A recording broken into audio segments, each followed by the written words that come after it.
Listen up, all you bagel huffers. It's your boy Tone. And I'm doing this video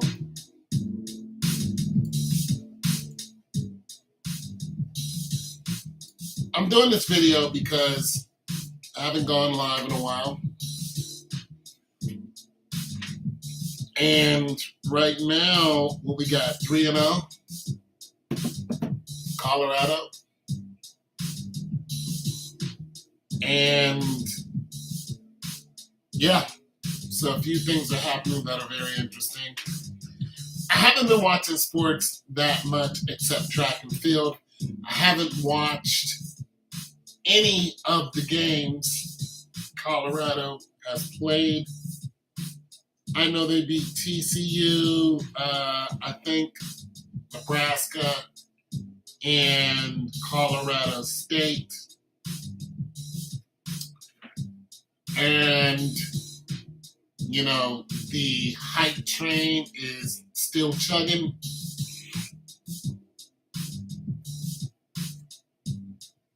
And I know you guys like sports. So here's what I think of it. I think a loss, as you go, you may face some better teams. And, I think let me say this. I don't think a loss is going to devastate this team. But I think losing Travis Hunter is a significant loss to the roster. And they lost him to a liver laceration from a late purpose hit. And the coach from Colorado State is probably to blame for that hit. But that's football. When you got two teams that are going at it, before the game starts, there's some jaw jacking going on. Yeah, things get heated when they get all the way leading up into the game, there's jaw jacking going on. You got two excellent quarterbacks going at it. And you got one quarterback who people are looking at and going, this guy, it might be a Heisman Trophy nominee. You know what I'm saying? And that's going to Shedeur. 3-0. And then you also got Deion Sanders' other son, Shiloh, who had a pick six. Ran it back 80 yards. And, I believe it was a pick six. And then, there was even a flag on the play after that, if you didn't notice, and it probably was a personal foul. But they let the kids play. It was a good game, 43-35, I believe, double overtime. Yeah, best. Well, I'm gonna tell you, but here's what I'm saying about this whole thing. When you look at what they did to that team, to flip the roster, flip the coaching staff. If they weren't 3-0, I would be disappointed. When you bring in NFL guys, when you bring guys who used to be players, Deion's, don't worry, Tone, it ain't rigged, bro. Well, one, I'm not saying that it is. I'm not saying that it's rigged at all. Not yet. And this is the problem. This is the problem. Because Deion Sanders is excellent on both sides of the field or of the ball, because that's where he's played. he knows both sides of the ball, right? So they have all of this knowledge that they're feeding to these kids, right? So these kids are going out, they're smoking teams. Well, they're not smoking them, but they're beating them, right? I mean, double overtime, a win's a win, right? If Dion goes, I don't know how many games, 10, and then wins a championship, you better believe that next year it won't happen. He will not double up on it. It won't happen.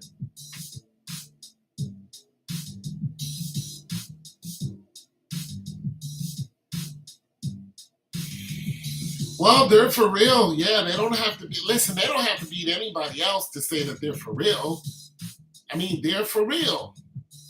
I mean, if they get T. Hunter back, it's going to be even better. But they beat that team without Travis Hunter. So they're for real. There's no doubt about it. Beating TCU, they're for real.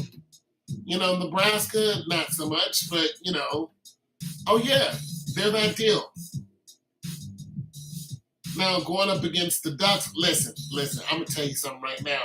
I cannot see them beating USC. Or, yeah, I can't. I cannot.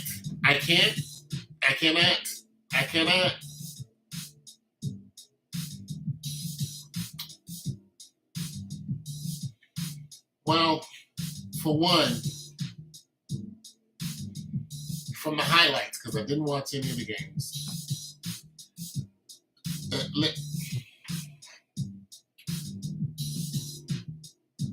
They took out Trav, who's on both sides of the ball. So that's a big deal. Their weakness is clearly their defense, probably their defensive backs. But if they take out Shiloh, that team's going to come to screeching home. Not Shiloh, Shedeur. That team's going to come to screeching home. Shedeur should be protected on every level. There's no way he should be taking hits. And Shedeur's got to be well aware that teams are coming for his head. If they don't have a great backup for Shedeur, they're not going to go to a championship game. They're not going to do it undefeated. USC is going to come for Shedeur. That defense of line, those linebackers, those defensive ends, they're going to be breathing down his neck. And you're going to have to tighten that up. They need him. They need him, and this is the problem. When you start picking off players like that, even if it's illegal hits, hey, this is football. If you don't have, at least, three to replace that position, that's good. You know what I'm saying? Listen, you flip the roster. You brought 50-something people in. Who's replacing Travis Hunter?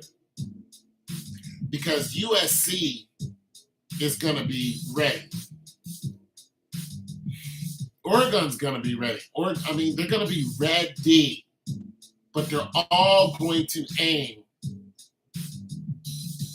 for that quarterback. And they know if they can clip that quarterback, it's going to be lights out. But they also know if they don't clip that quarterback, it's going to be lights out. It's going to be lights out because no one is stopping them downfield. The quarterback, listen, and these guys probably aren't the fastest guys. But and the reason why I'm saying they're probably not the fastest guys is because, look, we know the fastest guys in the nation come out of what? Texas? They come out of Florida. They usually run for Oregon. Come on, Oregon is notorious for having the fastest people in the world running on that track. They just had the Diamond League track meet there.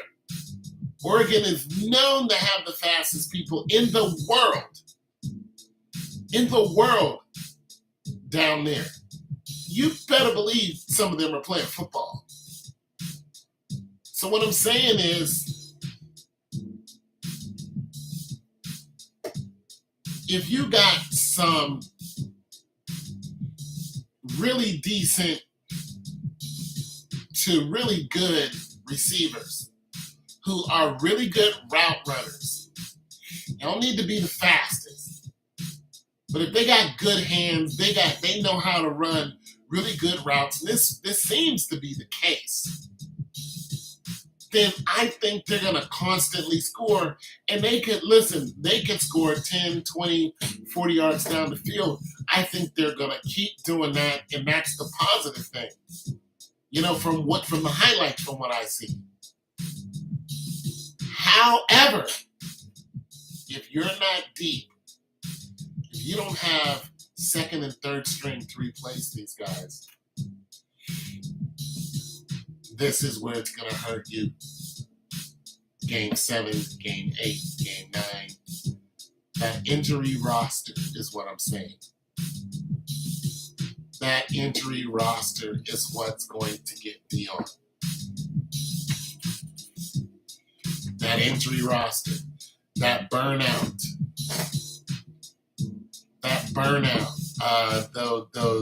Those hamstrings.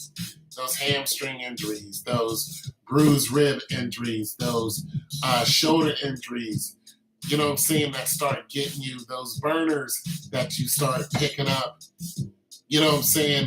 those concussions that you start picking up, when they start setting in, if Dion's roster is not ready to handle that, then you're going to see them lose, 2-3 games, but it won't be till mid-season, Game 5, Game 6, and you'll really see it Game 7, Game 8. I don't know who they play. I don't have their roster in front of me, but those are going to be the hardest games, and that's where you're going to see the team. You're really going to see what the team has. You're really going to see how deep that roster is, because then you're going to see people like Oregon and especially USC. You're going to see the fastest people that exist. You're going to see the biggest, the strongest. USC is no joke. Never has been, never will be. The Trojans have always been that deal. Reggie Bush. Look at what he did.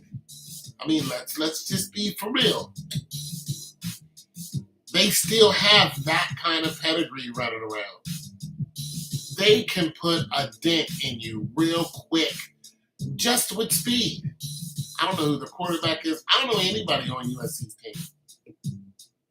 But let's face it, that team is like an NFL team. It is.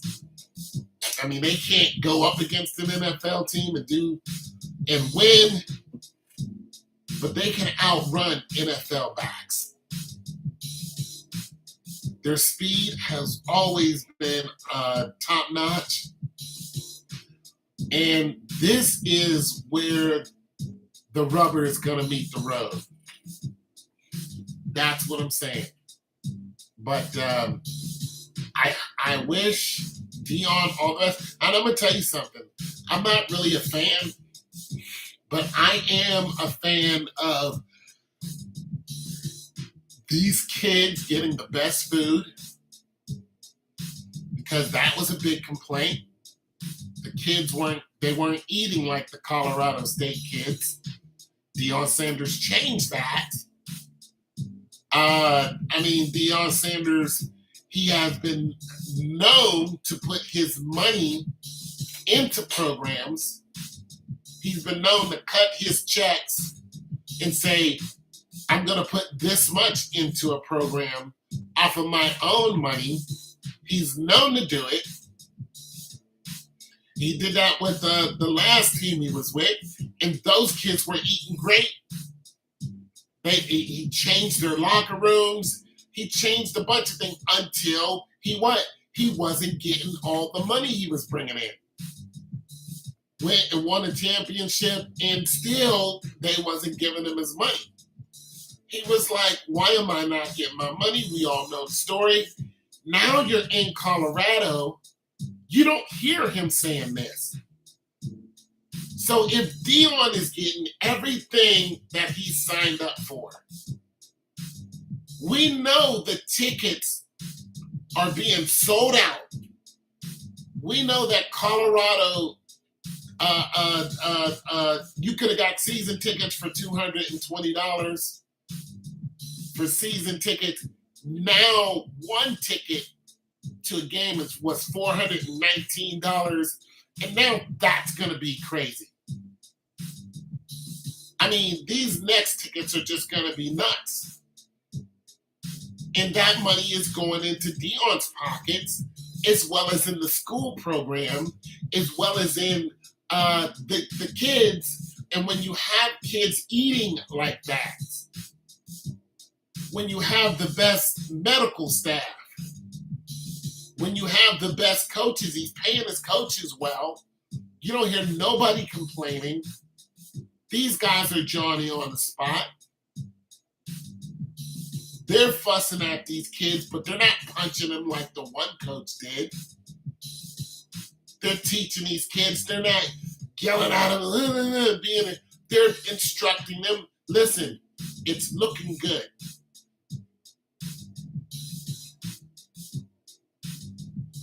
It's just your star players are at high risk.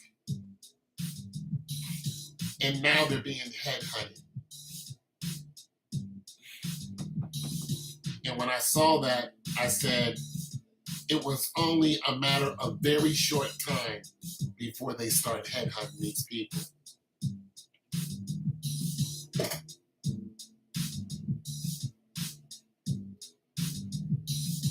Yeah, and drop coverage. And like I said, that's where the problem is. Listen, these are high-scoring games. They're 35 and up, So when you have these high-scoring games, I mean, look. When you have these high-scoring games, you always got to look at the defensive backs and go, how is this happening? Hey, thank you very much. Salute to you, too. The ex-son husband. You got rid of your mom. You divorced your mom. Oh, that's hilarious. But yeah, when you got to look at this, you got to look at the backfield. You got to go, we need more speed in the backfield. And this is where I think these other teams are going to catch Deion. They're going to catch him, and they can stay on your neck when you start dipping into these faster teams. You know what I'm saying? I mean, let's look at teams that are notoriously fast. Let's look at the Florida State Seminoles. At one time, the fastest kid in history in high school was coming out of Florida. I believe that was Trayvon Brumell. We know that these southern states have the fastest kids. And they go to these colleges and they just, it's just crazy speed. We know that speed kills. When Nick Saban, I believe it was Nick Saban, when he played against Ohio State came down there for a championship game and blew Ohio State away. Why? Because they were extremely fast. They made Ohio State look small. Hello. They made Ohio State look small. They made them look slow. Ohio State couldn't do nothing about it. And then he goes to Ohio State and starts coaching. They pay him $3 million a year or something like that. But that game was a illustration of what Southern power can do. It's an illustration of what speed is. And if you listen, you can have a 400-pound lineman. You can have 380, 390 hacking the ball, or even a nose guard, or, you can have a linebacker, 260. You can have a Ray Lewis linebacker. But when you got somebody who can cover, who can go from 1 to top speed in 3 steps and it's over, it's lights out. You're not catching that person. Ray Lewis is not catching that person. And this is what happened with Nick Saban illustrated to Ohio State. He beat the pants off of them. Florida was way too fast. They couldn't keep up with them they couldn't keep up with the running backs, and they couldn't keep up with their wide receivers. Now, where else have we seen this before? Kansas City.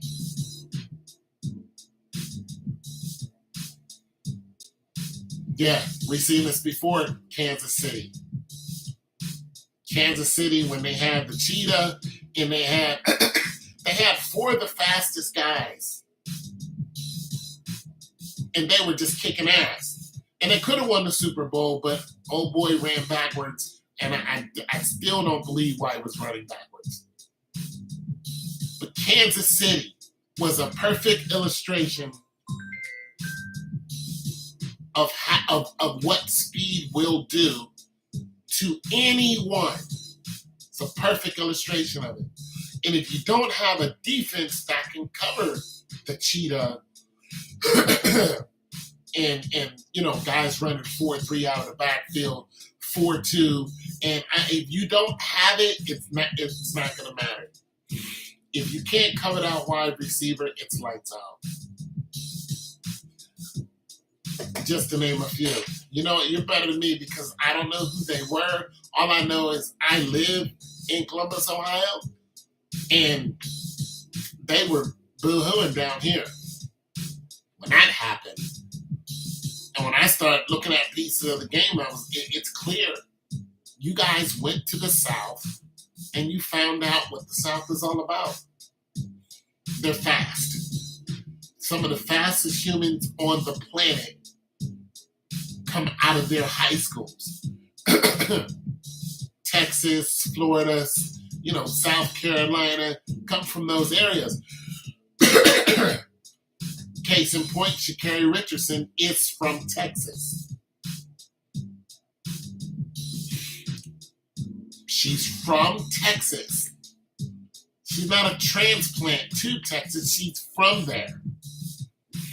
All right? We've seen what she did in college, and we've seen what she's doing on the world circuit. She's ridiculously fast. And in order to keep up with someone like that, good luck trying to match her. It's just hard to do. You got to go to another part of the world to match her speed. And very few people can do that. Shericka Jackson.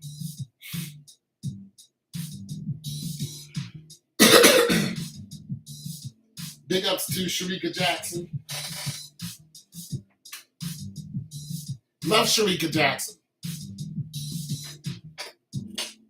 But that's what I'm saying. You gotta get somebody like that to deal with Sha'Carri Richardson.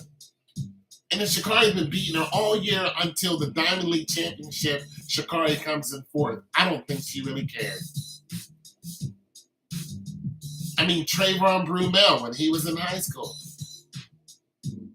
I mean, just think about that. I think the fastest girl right now comes who has the high school record. She ran 10:9, 10:9, 6 or 7 right now. She's the fastest girl ever in high school.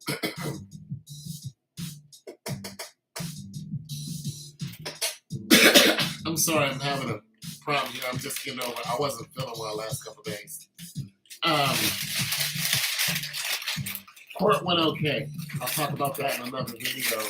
But yeah, so I just want to talk about this because I know you guys want me to talk about sports sometime.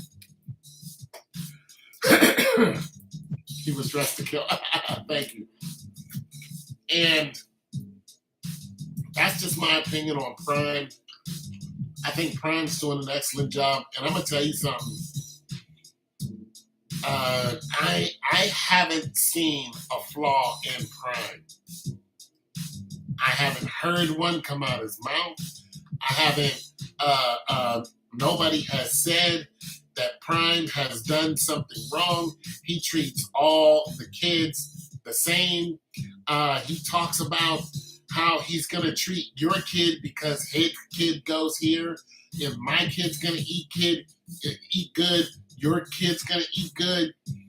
I see all the morals of a great man and a great coach. You don't hear the cheerleaders saying things out of pocket. You don't hear the cheerleaders saying anything about the players because you know that's always a problem that flares up. You don't hear none of that nonsense because it's not going on. Point blank, he brings total respect to the game.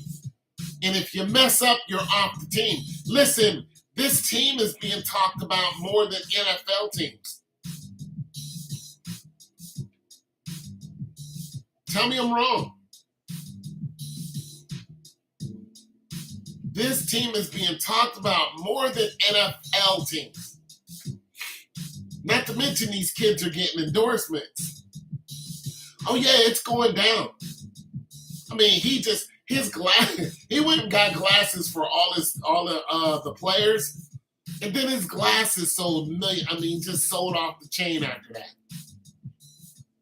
I mean, the man is doing great, and people support him. They love him, and I'm all for it. Now, of course, we're all human. We make mistakes, but I don't think this is gonna be a guy who's going to make some huge blunder. I think whatever he's got going on is going to keep going on. You don't hear him cursing. You don't hear him talking about anybody. You hear him putting it on the line when he talks to these kids and when he talks to the parents. He's saying this is what's going to happen. Because you know you got a lot of crazy parents who believe that their kid is a star and blah, blah, blah, blah. And, you don't hear none of this going on. And this is a big deal because you got coaches who do mistreat kids. We just seen a highlight of a coach punch a kid in the stomach. Coach got in big trouble for that. We know Duke University, the wrestling team, a kid died this summer. Because the kid, they were outside, they were doing hills. We all know it was hot. And the kid said, listen, coach, after he had come down the hill, he said, I need hydrated. And the coach said, keep running. The kid finally said, screw this.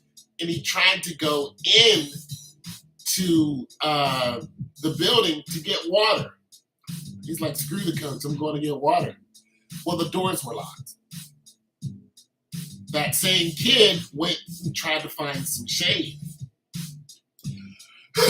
It got to the point where he was trying to dig in the ground. I don't know what he was digging for, but he was found digging in the ground, and then he finally collapsed, and he died. So you don't hear weird stuff going on and the coach mistreating his players. And these are the things I look for. You don't hear a loudmouth coach just acting a fool. When I see coaches do this, I always think your doom is impending. I look for coaches to have some integrity. Don't be cursing and whatnot, because children watch. And I always listen to the students, because the students will tell you the inside scoop. But know this. There are people who don't like what Deion is doing. They don't like it. And the more he wins, the less they like him.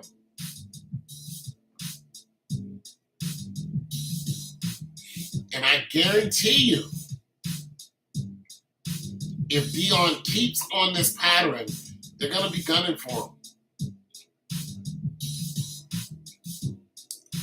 They're going to come for him in any shape, form, and fashion. And when we're really going to see what he's made of is when he get handed his first loss. And that loss is coming. It is coming. But I'm proud of the young man. His son, I'm proud of his son and all the sons that are playing. Even the second and third stringers, because if you don't practice hard, you're not going to be there. Don't think because they're sitting on the bench that they ain't ready. They ready. And that's really all I have to say about that. As far as court is concerned, I didn't go before a judge, but a judge was there. What they did was they continued it, and I'm going to trial. And I'm going to trial because I didn't want to take a plea, which was the plea that, what they wanted to give me was they wanted to give me anger management, no jail time, and they wanted to give me, they wanted to give me anger management and non-reporting probation. And I said, I'm not doing it because I'm not guilty. That man said I hit him in the face. I did not hit him in the face. So, in light of, this, I go back on the 22nd of next month. So, what I did was I started asking people who live around me for character letters, just to show the judge what kind of person I am. I also went to my neighbor that lives right next door to him, and I asked her for a character letter. She lives with her dude and an older dude that lives downstairs in the basement and her two dogs. And so she started telling me, she said, listen, I wanted to tell you this. When the police came to me, I said I didn't see anything. She said, but that's not true. I saw the whole thing.